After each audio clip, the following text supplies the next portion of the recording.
ಇವತ್ತು ಮುಂದಿನ ವಿದ್ಯಾರ್ಥಿನಿಯರು ಈ ದೇಶದ ಭವಿಷ್ಯ ಕಟ್ಟುವವರು ನೀವು, ಈ ಭವಿಷ್ಯದ ನಾಯಕರಾದವರು ನೀವು. ಅಂತ ನಾಯಕರಿಗೆ ಕೊಡುವಂತ ಸಂದೇಶ ಏನಪ್ಪಾ ಅಂತಂದ್ರ ಈ ಭಾರತ ದೇಶ ಇವತ್ತು ವ್ಯಸನಮುಕ್ತವಾಗಬೇಕು ಅನ್ನೋದು ಇವತ್ತು ಕರ್ನಾಟಕ ಗಣ ಸರ್ಕಾರದ ಕನಸೈತಿ.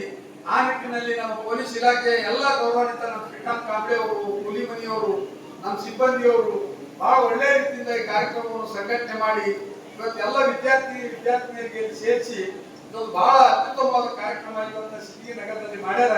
ಅವ್ರಿಗೆ ನಿಮ್ಮೆಲ್ಲರ ಪರವಾಗಿ ಅಭಿನಂದನೆಗಳನ್ನು ಹೇಳಕ್ ಬಯಸ್ತಾ ಇದ್ದೀನಿ.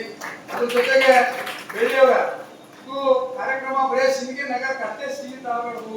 ಪ್ರತಿಯೊಂದು ಹೂಗೊಳೆಗಳಲ್ಲಿ ಪಂಚಾಯತಿ ಮಟ್ಟದಲ್ಲಿ ಈ ವ್ಯಸನ ಮುಕ್ತ ಭಾರತದ ಕಾರ್ಯಕ್ರಮ ನಾವು ಆಯೋಜನೆ ಮಾಡಿ ಇವತ್ತು ವಿದ್ಯಾರ್ಥಿನಿಯರಿಗೆ ಸಮಾಜಕ್ಕೆ ಒಂದು ಅತ್ಯುತ್ತಮವಾದ ಸಂದೇಶ ಕೊಡುವಂತ ಕಾರ್ಯಕ್ರಮ ಇವತ್ತು ಅಧಿಕಾರಿಗಳಿಂದ ಆಗ್ಬೇಕಂತ ಈ ಸಂದರ್ಭದಲ್ಲಿ ಹಾರೈಸಿ ಬಹಳ ಒಂದು ಅಭಿಮಾನದಿಂದ ಮತ್ತು ಅಷ್ಟೇ ಪ್ರೀತಿಯಿಂದ ಈ ಕಾರ್ಯಕ್ರಮದಲ್ಲಿ ಕರೆಸಿ ನಿಮ್ಮೆಲ್ಲರ ಸಮ್ಮುಖದಲ್ಲಿ ನನಗೆ ಅತ್ಯಂತ ಆತ್ಮೀಯವಾಗಿ ಸನ್ಮಾನ ಮಾಡಿ ಈ ಕಾರ್ಯಕ್ರಮವನ್ನು ಉದ್ದೇಶಿಸಿ ಮಾತನಾಡುವ ಅವಕಾಶ ಮಾಡಿಕೊಟ್ಟಿರುವಂತ ಪೊಲೀಸ್ ಇಲಾಖೆ ಎಲ್ಲ ಗೌರವಾನ್ವಿತ ಸಿಬ್ಬಂದಿಗಳಿಗೆ ಮತ್ತು ಇಲ್ಲಿ ಸೇರಿರುವಂತಹ ವಿದ್ಯಾರ್ಥಿನಿಯರಿಗೆ ಮತ್ತು ಗಣ್ಯಮಾನ್ಯರಿಗೆ ಮತ್ತೊಮ್ಮೆ ವಂದಿಸಿ ನನ್ನ ಮಾತು ಮುಗಿದಿದೆ.